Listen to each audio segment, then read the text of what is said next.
Alright, let's see. What should I review today?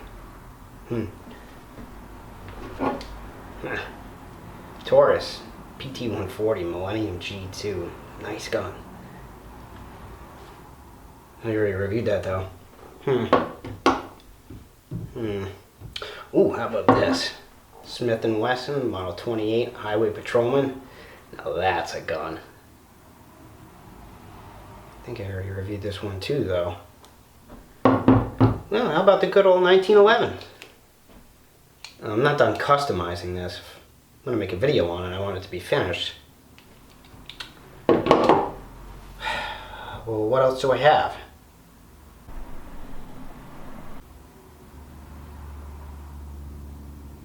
No. No.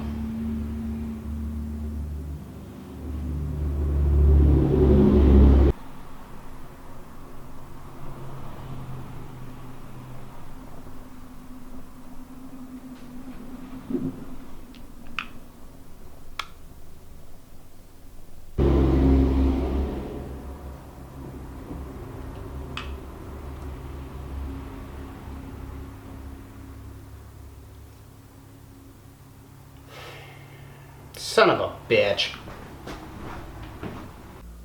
That's right guys, Aaron here with Ghost Raptor Gaming and Guns, and today up for review is the High Point C9 9mm. Now I know what a lot of you are thinking. You're either praising the High Point right now for what it is, or you're hating all over it. And that is fine, because to tell you the truth, I'm not a huge fan of the gun either, but we're going to go through this gun the way we always do, front to back, top to bottom, and I'm going to give you my unbiased opinion about this gun. Now, before I get into that, I need to talk about relationships. What is my relationship with High Point? I do not have a relationship with them. They do not have a relationship with me. They didn't send me this gun. I got this gun at D&L in Warwick, Rhode Island for $200. I have 500 rounds to this gun. And I do have some reloads on it, and we'll get into how that affected anything when I get to reliability, but for now let's just jump right into it. So in the 1990s, guns were still fairly expensive, and the cheap guns out on the market just weren't reliable. So High Point started, and they started producing these guns very cheaply with the budget in mind, using cheap components. Okay, so it is a cheap gun. It is big, it is heavy, it is ugly. But that being said, how well do they work? Let's find out. So first and foremost, I'm going to clear the gun, make sure it's safe. Okay, all right. Now, sights. The sights are, the front sight is metal, the rear sight is polymer, the front sight is milled into the slide here, and it comes with a little bit of yellow paint right in there, as you can see right there. The rear sight is plastic. It is fully adjustable for windage as well as elevation, and it has red paint in the sight, as you can see right there. The fact that they're adjustable for windage and elevation is really nice, and I actually kind of like the sights. They come up nice. There's a pretty clean presentation. They're pretty squared off. Good equal height, not too much space between, not too much air in there like there was with the PX4 Storm. So sights are adequate. The top of the slide here does have serrations to reduce glare if you need them, and yes, everything on this slide is molded in. The slide itself is made out of a material called Zamak 3, that's ZAMAK-3. And it is basically a nickel alloy. This cast metal, or a MIMmed part, so metal injected molding, which is fairly common on a lot of small parts, but you don't see it on bigger parts. It is heavy, it is bulky, and that being said, the lines are actually pretty clean. There's not a lot of casting marks on the outside of the gun or anything like that. However, there are some on the inside, and we'll get to that as I get to disassembly, reassembly. Now, the chamber is here, and it has like an ejection port.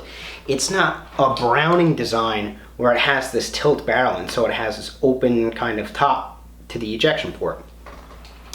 It just straight up has a side ejecting port right there. And I have to say that it does work well. I didn't have malfunctions with the gun as far as extracting and ejecting. It does eject forcefully out of here, and it is a fairly controlled ejection. It's very consistent with that. Now, speaking of that, the extractor is right here. It is long, it's thin, it's clearly just a piece of sheet metal that's pinned in place. Not the best I've ever seen, but it does work. Slide serrations are here. They're obviously cast in, and they are on both sides of the gun. And, well, how do I put this delicately? They fucking suck, okay? They're very smooth. You barely get any traction on them. As you can see, they just kind of slide right out of your hand. They're really lousy slide serrations. Now, my model doesn't have the additional slide serrations. There are models that have additional slide serrations in this upper portion as well, above these guys right here.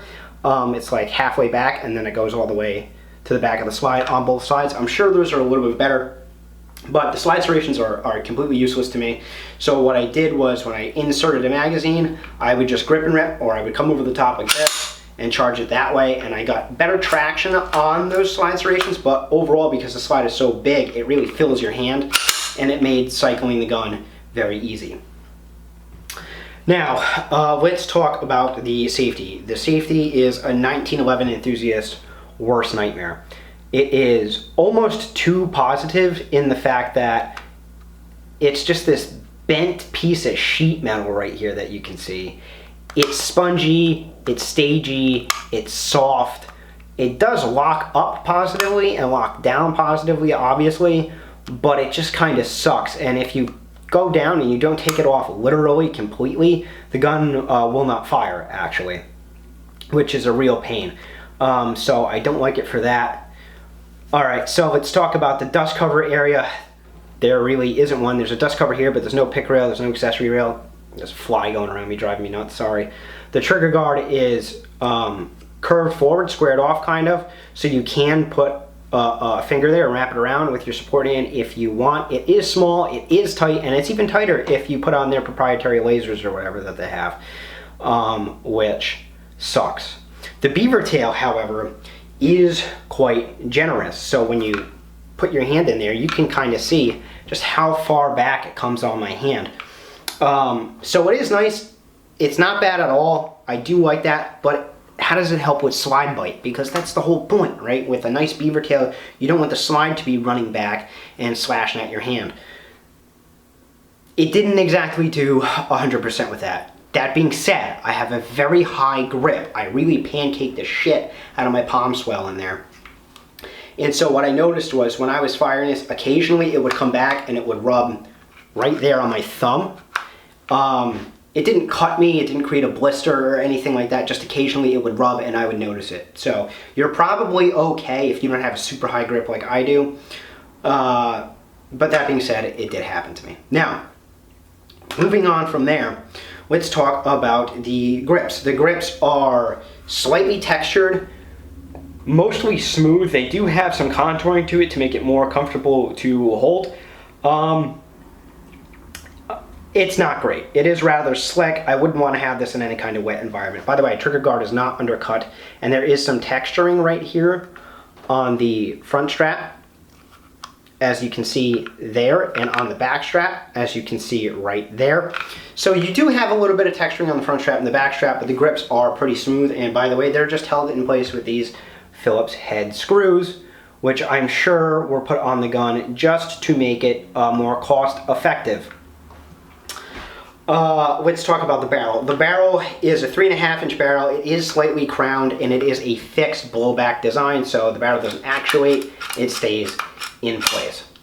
Machining marks on the barrel, just why I have it here, you can actually see those, hopefully. Not a great job actually machining that metal high point. Get better. The magazine well, I was actually really pleasantly surprised by the magazine well. It's interesting because it's beveled in there, but it's actually beveled about a quarter of the way up. Not a quarter of the way, a quarter inch up, or Yeah, about a 1/4 inch up. I'm not sure if you're going to be able to see this. I'll try and get that in there for you. But it's beveled kind of further up into the magazine well. So that being said, it wasn't an issue to insert magazines. They actually insert just fine. And while we're on magazines, let's talk about the magazine release. It's right here behind the trigger guard where it ought to be. It is slightly serrated. It has some striations on there, and it's perfectly adequate. So I have no complaints about the grip, the magazine, or I should say the magazine well or the magazine release. All in all, pretty good. The magazines, these are standard 8-round magazines that come with this goofy base plate on there. These work really, really well. However, the 10-rounder that this came with sucks donkey dick. What happens here is, if I can compare these two, you'll see that the magazine latch, which is right here on this particular magazine, is much larger. It protrudes further and it goes further up than it does on, say, the 8-round magazine. The mag catch is less protrusive there, I should say. It doesn't come out as far or as far up. And so what I noticed was whether the slide was locked back or not, when I went to drop the magazine dropped free. With the 8-rounder, no issues there. But with the 10-rounder, and I don't know if I'm going to be able to make it happen here, there you go. It doesn't drop free all the time. You really have to press super hard into that magazine release. You have to like really manhandle it to get the mag to drop free. So what I ended up doing was simply pushing the mag release in a little bit and then stripping the mag out like that. The other thing that sucks about these 10-round magazines is this huge base plate that they have on it to make it a 10-round magazine. It sucks simply because when you insert it, I have like medium hands, right? My hands are between small and medium. Sometimes small gloves are too small and sometimes medium gloves are too big. So it's hard for me to find gloves that fit, but it also causes an issue here where when I insert a magazine on some of these smaller gripped guns, what'll happen is that base plate will catch my palm and pinch the crap out of my hand. So that happens almost every single time when I reload this in a hurry.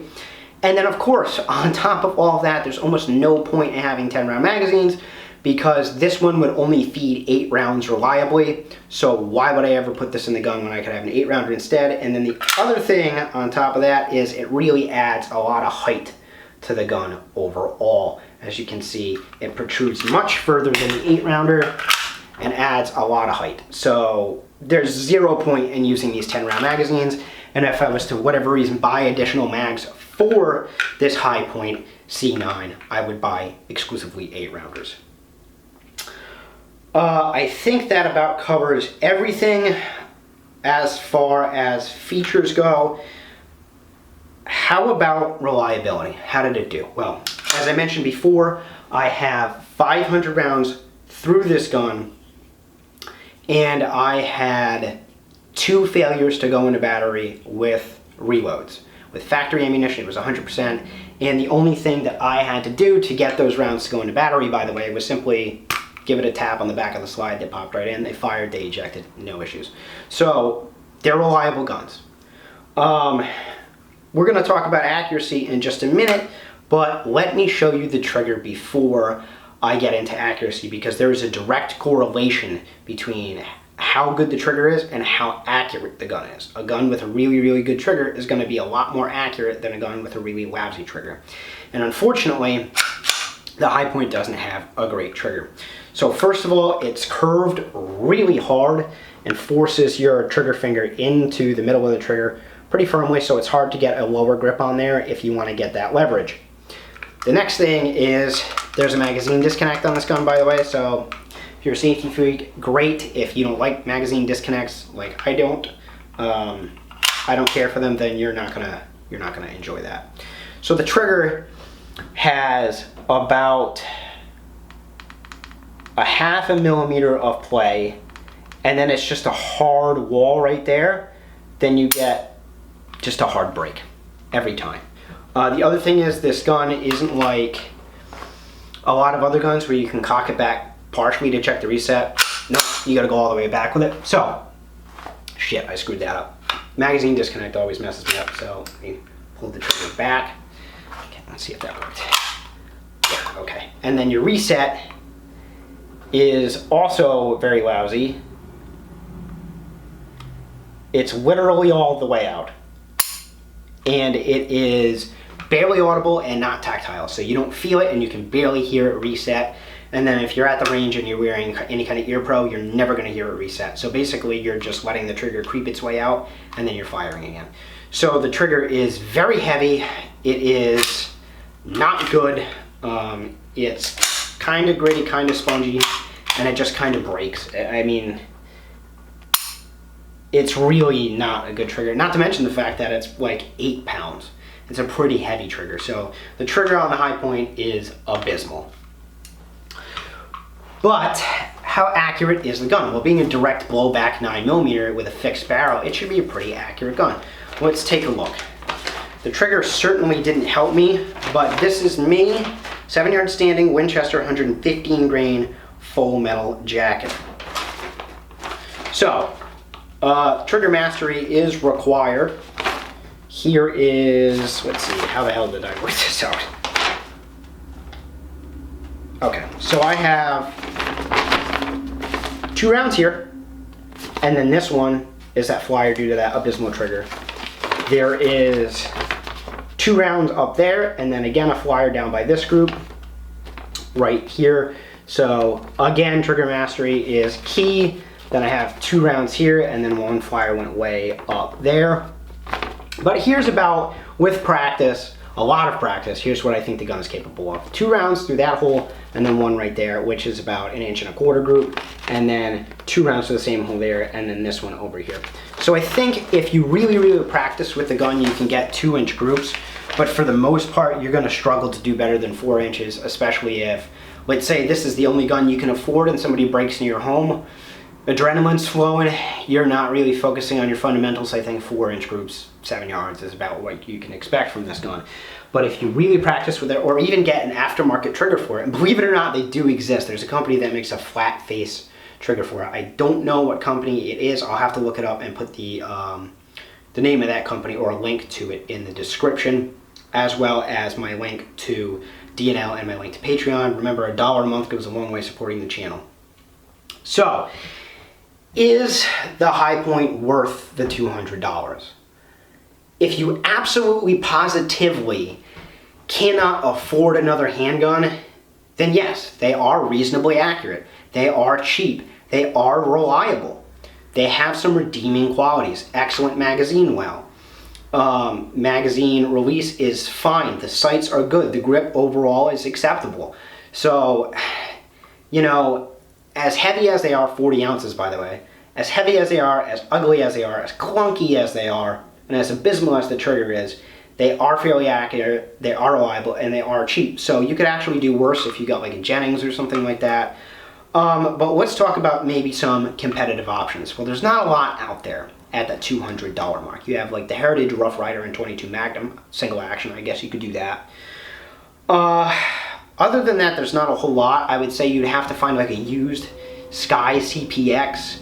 You could find a Ruger Security 9, or like a Smith & Wesson, the new Sigma, whatever they are. They're the SD9 or SD40. You could get those. Used for probably $250. I would say just save like an extra $50 to an extra $100 and just get a better gun. What is the worst part about this gun? It's disassembly and reassembly. It's abysmal, but we're gonna go through it anyways. I wasn't gonna do it because it's a pain in the ass, but I want you guys to see it just in case. So what you do is you eject your magazine. You will pull your slide all the way to the rear very firmly, and then you're gonna put your safety all the way up because there's a disassembly notch. So right here, you have the safety notch, and then in front of that, you have the disassembly notch. So, safety notch, disassembly notch, pull it all the way to the rear, lock the safety into that. And you can see right there, there is a roll pin. This is what holds the slide on. And what you need to do, unfortunately, is you need a 1/8 inch punch.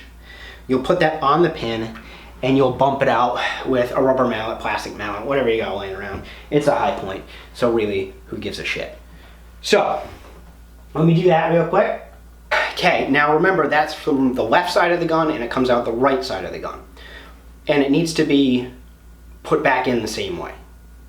Now, with that done, what you can do is carefully release the slide by pulling back slightly and pushing the safety down. You'll slide it forward, and then what you're going to do is you're going to pull it back a little bit and lift up like you do with most direct blowback pistols, Walther BKs and the like, and that is going to pop out. And there goes my recoil spring. So the recoil spring is not captive, and it sucks. It's a simple piece of wire, as you can see, with a bit of a plastic plug, and it sits on the inside of the slide right there on this tab, and there's no way of locking it in. That's a smooth component. So it just kind of rests on there, and it rests in the frame, plug end out. This guy goes in here under the barrel. There's a hole there. You'll slide that in there, and that's just where it sits. It just pops right out. So don't be surprised if that happens when you disassemble the gun. Now let's take a look at the internals while we're in here. Pretty basic presentation in here, and yes, there are casting marks in there, as you can see right there. It's fairly smooth, but you do have those casting marks, and you can see the finish is rubbing right off. It is a powder coated finish, by the way. Now, reassembly, or actually let me show you just the inside of the frame and everything. There you go. There's the inside of it. And there's your feed ramp, which isn't polished. And by the way, it does rely heavily on the feed ramp. Okay, so rounds hit that and kind of go up on a hard angle and then chamber. I noticed with Hornady Critical Duty, or if you use Critical Defense, that FTX tip, that rubber eraser-like material that they put into the hollow point to help it expand, rubs on this feeding ramp pretty hard, and it's a little sluggish to go into the chamber, but it does feed. So just take note of that if you use Hornady for whatever reason, be advised. Reassembly, we're gonna slide this guy right in here, like that. And then you have to make sure you also line this up. There's a plastic plug right there that I believe actually holds the striker in place. There is a hole here at the rear of the frame, right there. That's where that has to go. So when you reassemble this thing, you have to slide in your recoil spring. Then you have to line it up on that tab I was talking about. Then you want to just push the entire assembly to the rear on an angle like this. You want to make sure that when you come down that that plug lines up with that hole, otherwise it won't go into, otherwise it won't go back together. And it, how do we say, sucks. There we go. That's cool. Then what you'll do is, again, you'll lock the slide to the rear using that disassembly notch and your safety, like that. And then you're gonna just drive your retaining pin back through here. And that's what's gonna hold the whole thing together. So again, you have to insert that through the left-hand side of the gun and punch it through. So I'm just gonna do that now. I don't think the pin is tapered in any way, it's just a standard roll pin. So you should be able to just drive it in whichever end goes in first. Let me just drive this back in. And that's it. Just drop your slide. And then insert your magazine. Cock it again. And just do your function check. There you go. That's all there is to it. Is there any other aspects of this gun that I don't like? Yes, there is one. That is the firing pin doubles as the ejector. So be advised of that for just any kind of safety concerns if you get a light primer strike or something like that. When you pull this back, there is the potential, very, very slim potential, I will say, for that round to go off if you really tap, rack, and squeeze. That round is going to be extracted with a live primer onto the firing pin. So there is a small potential for a round to detonate out of battery because of that. But I really don't think that you need to worry about it. I'm just putting that data point out there. So all in all, the gun is reliable, it is accurate, it's reasonably powerful, it has a halfway decent capacity. It's heavy, it's ugly, but it works. So take that for what you will. For my money, I would say just save up a little bit more and get something different. But if you absolutely need to have a gun and you only have that $200, you are entitled to self-defense, and I say get one if you have to. And I think that about does it for me, you guys. This has been Aaron with Ghost Director Gaming and Guns. Remember to like, share, subscribe, and of course, you can support me on Patreon. As I mentioned, $1 a month, link in the description. Thank you very much. You guys have a good day, okay? Bye. Off to the bank.